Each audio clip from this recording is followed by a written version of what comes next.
সুমন, বাঁধ ভেঙে যে সকল গ্রাম প্লাবিত হয়েছে সেখানকার পানিবন্দীদের জন্য প্রশাসন কি উদ্যোগ নিয়েছে?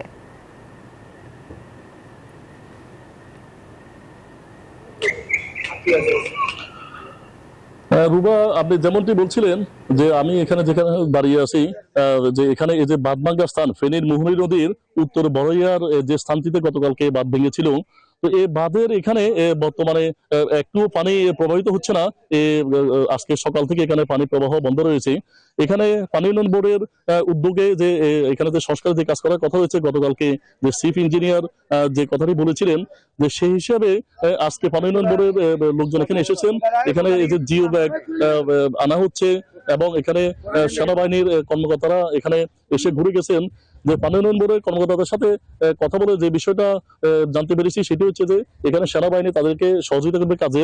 তো এখানে স্থানীয় যে বাসিন্দারা রয়েছে, এখানে পানিবন্দী এখন কেউ নেই এবং গতকালকে থেকে যে পানিবন্দী ছিল এখানে এখানে কোনো সরকারি বেসরকারি কোনো সাহায্য সহযোগিতা এখানে আসে নাই।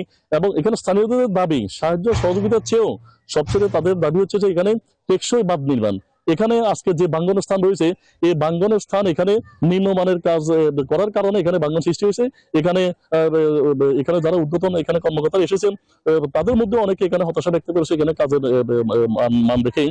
তো এখানে আজকের এখানে যারা এসেছেন স্থানীয় বাসিন্দা সহ সবার একটাই দাবি যে এখানে আজকের এই যে বাঁধটা, এই বাঁধটা এবছর ভাঙ্গা হয়েছে, গত বছর এখানে ভাঙ্গে নাই। এখানে অনেকগুলা পয়েন্ট ঝুঁকিপূর্ণ। তো এই সংস্কার যেন ঠিক মতো হয়, এটা স্থানীয়দের দাবি। রুবা, আমার কাছে ছিল এখানকার বাঙ্গনের সর্বশেষ তথ্য। বান্ডেল থাকলে প্রতি সেনমানিতে টাকা বাঁচবে। বিকাশ সেনমানি বান্ডেল কিনে জিতুন প্রতি লেনদেনে।